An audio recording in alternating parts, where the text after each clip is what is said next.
एक स्थान पर एक ब्राह्मण और उसकी पत्नी बड़े प्रेम से रहते थे, किंतु ब्राह्मणी का व्यवहार ब्राह्मण के कुटुंबियों से अच्छा नहीं था। परिवार में कलह रहता था।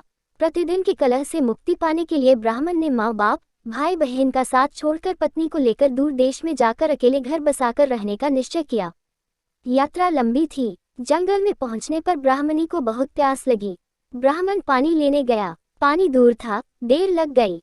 पानी लेकर वापस आया तो ब्राह्मणी को मरी पाया।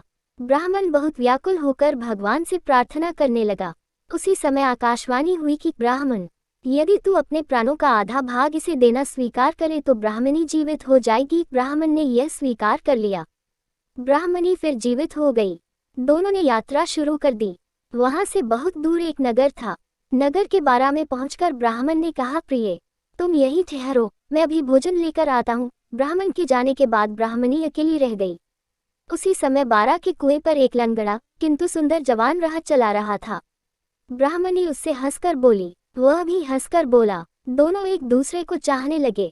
दोनों ने जीवन भर एक साथ रहने का प्रण कर लिया।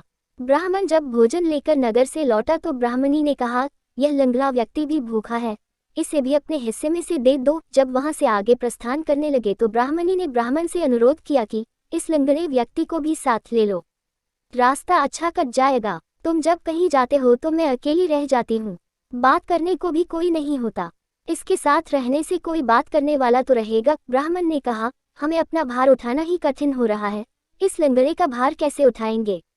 ब्राह्मणी ने कहा, हम इसे पिटारी में रख लेंगे। ब्राह्मण को पत्नी की बात माननी पड़ी। कुछ दूर जाकर ब्राह्मणी और लंगड़े ने मिलकर ब्राह्मण को धोखे से कुएं में धकेल दिया। उसे मरा समझकर वे दोनों आगे बढ़े। नगर की सीमा पर राज्य कर वसूल करने की चौकी थी। राजपुरुषों ने ब्राह्मणी की पैटारी को जबरदस्ती उसके हाथ से छीनकर खोला तो उसमें वह लंगड़ा छिपा था। यह बात राज दरबार तक पहुंची। राजा के पूछने पर ब्राह्मणी ने कहा, यह मेरा पति है, अपने बंधु बांधवों से परेशान होकर हमने देश छोड़ दिया है। राजा ने उसे अपने देश में बसने की आज्ञा दे दी। कुछ दिन बाद किसी साधु के हाथों कुएं से निकाले जाने के उपरांत ब्राह्मण भी उसी राज्य में पहुंच गया।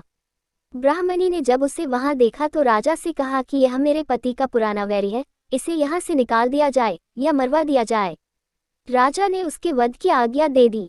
ब्राह्मण ने आज्ञा सुनकर कहा, देव, इस स्त्री ने मेरा कुछ लिया हुआ है, वह मुझे दिलवा दिया जाए। राजा ने ब्राह्मणी को कहा, देवी, तूने इसका जो कुछ लिया हुआ है सब दे दे। ब्राह्मणी बोली, मैंने कुछ भी नहीं लिया। ब्राह्मण ने याद दिलाया कि तूने मेरे प्राणों का आधा भाग लिया हुआ है, सभी देवता इसके साक्षी हैं। ब्राह्मणी ने देवताओं के भय से वह भाग वापस करने का वचन दे दिया, किंतु वचन देने के साथ ही वह मर गई। ब्राह्मण ने सारा वृतांत राजा को सुना दिया। मुख्य पृष्ठ संपूर्ण